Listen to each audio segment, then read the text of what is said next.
Quando falamos da Camarilla e de sua política, muitos acreditam que o príncipe governa sua cidade com um punho de ferro. Na prática, porém, o poder raramente está concentrado em uma única figura. Por detrás das Guerras dos Tronos existe uma instituição mais antiga e influente do que todos os outros, o Conselho dos Primogênitos. Mais do que simples conselheiros, os primogênitos representam os interesses de seus respectivos clãs perante o governo de sua cidade.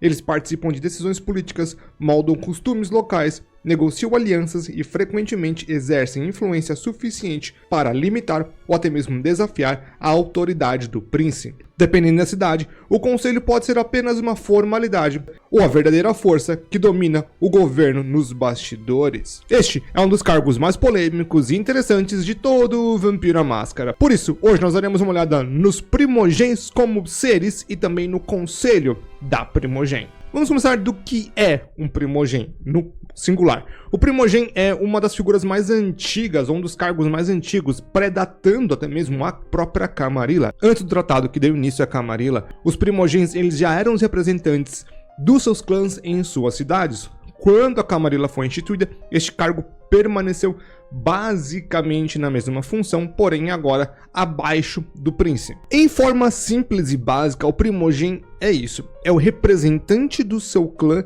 dentro do Conselho Maior da Camarilla. Ou seja, entre todos os Ventrus da cidade, o primogênito dos Ventrus é aquele que vai representar a todos dentro do Principado, assim como Ocaviano, Toreador, La Sombra, Banu Haqim, entre outros aí que tenham na cidade. O importante é que se não existir um número grande, ou pelo menos representativo, daqueles tipos de vampiro na cidade, não tem primogênito. Temos um ponto de trama dentro do Shadows of New York, onde só tem um La Sombra de toda Nova York, e por isso não tem primogênita, tá lá sozinha, não tem representatividade dentro do conselho, o que pra mim é mais um furo de roteiro do que qualquer outra coisa, mas a gente vai deixar isso para outro momento. Então, quando todos os representantes desses clãs ficam juntos, eles formam o conselho da primogênita. Então, a primogênita são vampiros que formam um conselho, e quando este conselho está junto, é que eles formam essa instituição super, ultra, mega poderosa e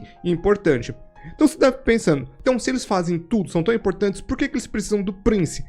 Aí que tá o interessante, porque o Conselho da Primogênita é de longe a coisa mais coesa que vai existir. Vamos ver então quais são os papéis políticos que eles têm dentro da cidade, e então a gente vai discutir o porquê que isso é forte, fraco, e como eu faço para deixar um tanto mais interessante, na minha opinião, nas minhas cidades. Para deixar um tanto mais claro, eu fiz uma lista de quais são as ideias que a gente pode colocar que vão se aproximar do Conselho da Primogênita que a gente pode colocar no nosso jogo. Eles são um conselho administrativo, né, o famoso board, um senado aristocrático, um tribunal de anciões, uma diretoria corporativa ou um conselho sindical. A primogênita, ao mesmo tempo que tem toda essa força de influência ao príncipe, eles também têm que responder ao seu próprio clã. Eles são os responsáveis por isso. Tem que ser uma mistura bem interessante entre o que a primogênita, como pessoa, como vampiro, quer e o que os outros membros do seu clã querem. Em alguns clãs super ultra mega organizados como os Ventrus, isso é simples demais. Quer dizer assim, teoricamente simples. Em alguns clãs mais descoesos como Ocavianos e quando o Gangrel fazia parte da Camarilla, era uma coisa assim, completamente insana. Para poder realmente fazer o que o clã quer. O que aquele indivíduo vai querer que é diferente do clã. É uma coisa bem interessante e pode sim gerar muitas intrigas. O primogênito, ele é um cargo com muito poder, mas principalmente ele é um cargo de intriga. É um cargo que ele vai causar de várias formas. Ele sendo essa ponte entre seu clã, príncipe, ele tem que fazer essa comunicação, porque nem todos os vampiros vão ter acesso ao príncipe, ou até mesmo não vão ter a autoridade para exigir ou falar alguma coisa do tipo. Então o cargo da primogênita se torna mais do que importante para fazer essa comunicação do dia a dia com a autoridade máxima dentro da cidade. Como é que vai chegar lá? Quem é primogênito, quem não é primogênito, como come, onde dorme e muito mais. Como representante do clã, eu acho que uma das coisas mais interessantes é isso. Clã tem que se juntar de certa forma e dizer que sim, este ser me representa. Que a gente tem que começar já a pensar nos nossos primogênitos. Os primogênitos, eles são um reflexo da mentalidade do clã naquela cidade. Eu sempre acho que as pessoas têm que ter um pouco de liberdade para mexer nas coisas que eles querem. Então, o primogênito do historiador na sua cidade é a representatividade da coesão dos historiadores na sua cidade. O como eles pensam no geral. Fala assim, mas os vampiros não pensam no geral. Mas é um exercício que a gente vai ter que fazer. Como é que ele vai conseguir segurar esse cargo tão importante com isso? Ele vai manipular alguns, vai ajudar outros e vai conseguir manter uma paz interna ali. É por isso que tem que ser um reflexo disso. Tem que pensar nessas ideias. Como é que ele vai fazer isso? E se os outros deixam ele fazer, por que deixam? Entendeu? Porque é um reflexo dos outros historiadores, não é só porque é parecido, e sim vai falar sobre moralidade e ética dentro das políticas vampíricas do mundo das trevas. Claro que não basta somente você ser um representante do seu clã e o príncipe te odiar. Se o príncipe te odeia e os outros primogênitos te odeiam, não adianta, você não vai segurar esse cargo por muito tempo, vão achar alguma coisa contra você e rapidinho você tá vendo o sol nascer. Então tem que ter uma boa relação com o alto escalão do mundo vampírico em todas as formas possíveis ou e muito podre de todo mundo para conseguir segurar esses favores. E claramente não é qualquer Zé Ruela que segura essa bomba por muito tempo, tem que ter experiência, tem que ser um vampiro um tanto mais velho do que os demais na cidade, não tem que ser o mais velho, num geral, tem que ser um vampiro com gama política, tem que ser um vampiro que tenha influência, recursos, esse tipo de coisa, não todos de uma vez, mas tem que ter alguma coisa neste caso para poder segurar não somente a dele, mas a dos outros.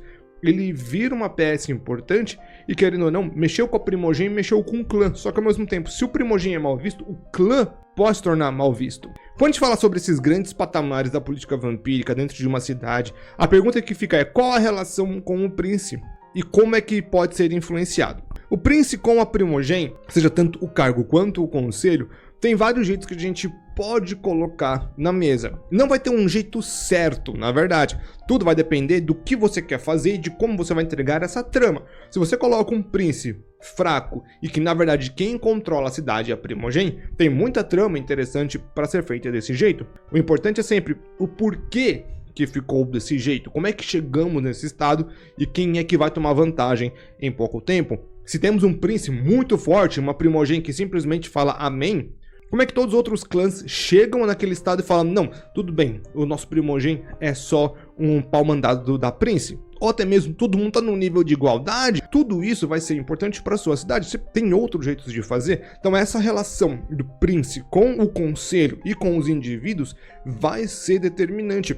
E aí sim a gente vai começar a perceber de como a escolha do seu príncipe vai ser importante para a escolha das suas primogênitas. Colocando um tipo de príncipe, do tipo clã, personalidade ou outras coisas, dentro do principado, você vai causar conflitos, inimizades, amizades ou alianças meio que automáticas dentro do próprio conselho.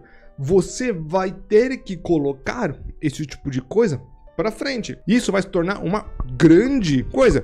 Geralmente eu dou vários exemplos, né? Tipo, colocando isso, vai ser isso, vai ser aquilo. Mas no caso da primogênita é um tanto mais difícil, porque é um para cada clã. Então, cada clã vai se fazer de forma diferente. Bota um Nosferatu, os historiadores não gostam. Bota um Tremere, ninguém gosta. Bota uma Sombra, os Ventru fica puto. Bota um Ventru, os La Sombra fica puto. A gente tem essas várias gamas de o que acontece com quem, são peças muito interessantes. É aquele negócio, você coloca um, todo o resto vai ficar diferente. Tudo isso porque o poder deles é grande. O príncipe é a figura máxima, porém o primogênito é extremamente respeitado dentro do seu próprio clã. Por isso ele vai ter poder suficiente para poder moldar muita coisa dentro de uma cidade, como por exemplo, interpretar algumas das tradições, estabelecer costumes locais, criar precedentes políticos, influenciar a aplicação das leis da Camarilla e representar o interesse coletivo do seu próprio clã. Todo mundo quer uma vantagem, todo mundo quer alguma coisa. Se alguém quebrou a máscara de forma menor, sabe? Tipo, não vazou muito.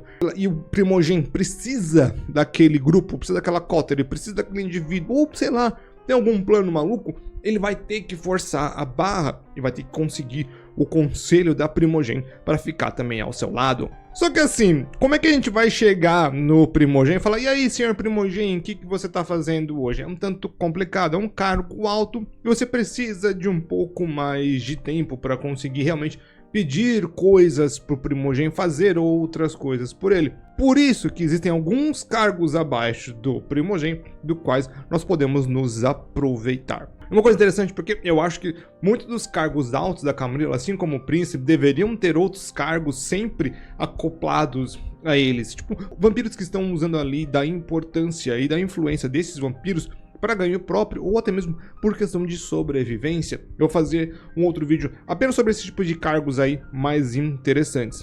E como é que eu penso em fazer agora o meu São Paulo by Night, fazendo esses cargos serem muito mais importantes. Você chegou mais ou menos na metade do vídeo, eu agradeço demais. Se você puder deixar aquele like, comentário, se inscrever no canal, eu agradeço ainda demais. Quer me ver narrando? Tem aí as terças-feiras que a gente tá fazendo lives, e o melhor de tudo, quem tá jogando é você, ou melhor, os meus inscritos. Então, terça-feiras tem as lives com meus inscritos jogando Vampiro à Máscara no projeto Histórias de Nova York. Tem um formulário que infelizmente está fechado no momento, mas eu vou reabrir. Quero muito narrar para todos vocês. Então, agradeço demais e bora continuar com este vídeo. O primeiro que nós temos são os whips, ou se não, os chicotes, que na minha opinião são os mais importantes. Os whips, eles são um segundo em comando dos primogênitos, basicamente como seria o senescal para o príncipe, assim como eles também têm os myrmidons, que é como se fosse o xerife para o príncipe. Um deles é o guarda-costas e o outro é o representante legal. Eles são realmente as figuras mais aproximáveis para os primogênitos. Então, às vezes tem um problema, você quer falar com o primogênito, você fala com o whip. Isso é interessante porque demonstra que tem uma casta acima de castas que acima de castas. Então, se os personagens são muito novos, fracos, não tem tanto respeito assim, bota um whip ali no meio e este whip mandar o favor pra cima. E é um grande jeito também de começar uma nova aventura. Você fala assim: não, o whip quer um favor de vocês, para vocês conseguirem falar com o primogênito.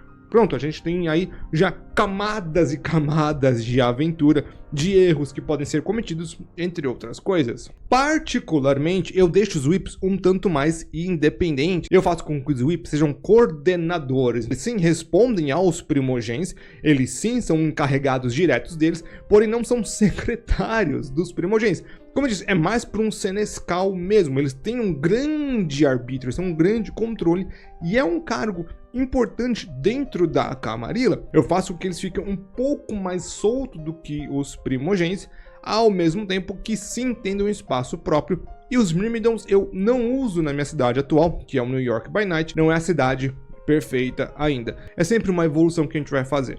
Eu não quero me repetir muito, mas para você ser um whip, você vai precisar de todas as qualidades que tem o primogênito, mas o primogênito gostar de você. Claro que você não vai ser tão velho ou tão poderoso politicamente quanto o primogênito. Afinal de contas, se você fosse, você seria o primogênito. E se você você vai se tornar o primogênito.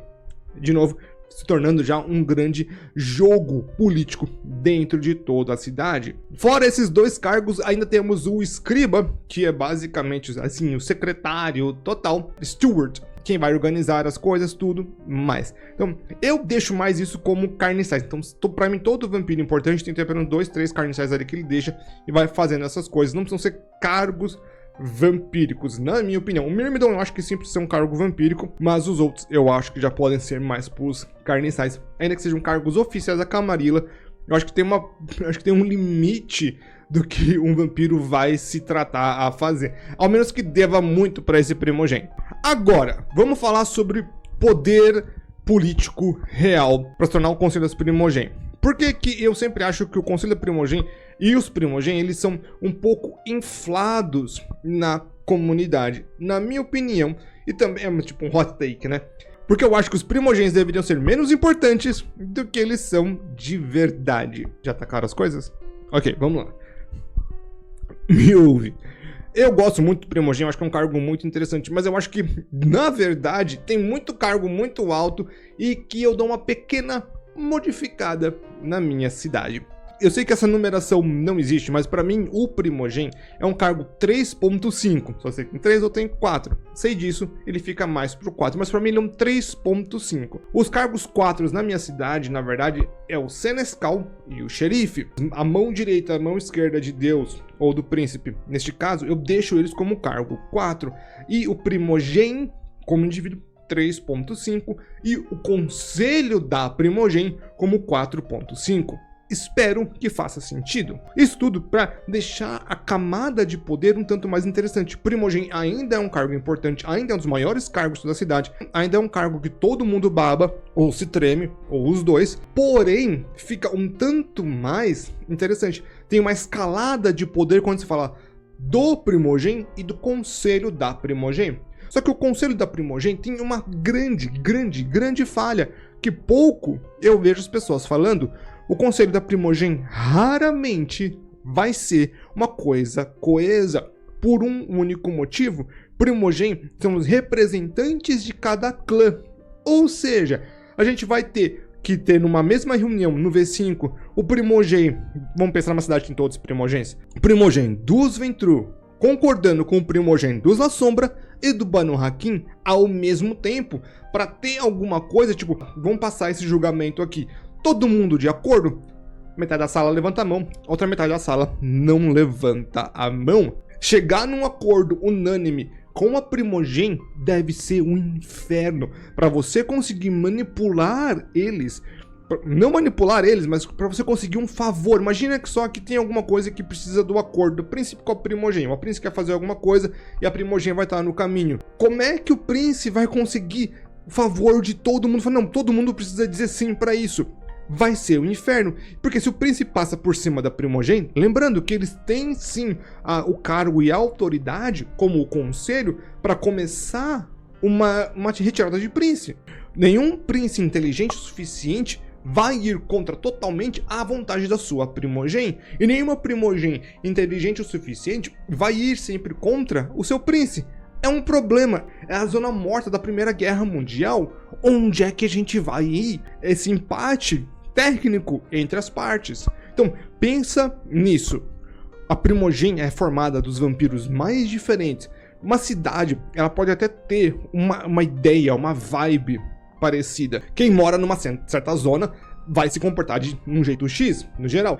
Quem mora em um outro lugar, de um outro jeito. E por assim vai, ainda que tenha um espírito da cidade, todo mundo tem algumas ideias que são um tanto parecidas ou que são divididas pela maioria das pessoas, ainda assim tem as suas diferenças. Agora pensa, com seres imortais que têm uma maldição que faz com que eles ajam de forma impulsiva, de certas maneiras. Imagina só que eles são escolhidos a dedo por terem características parecidas para o seu próprio clã. O clã da arte, o clã da política, o clã da insanidade e o clã da autoestima são bem complicados de você alinhar a todos. Isso é o problema da Primogem. Eles não se dão entre eles. É uma coisa extremamente importante que a gente tem que deixar claro.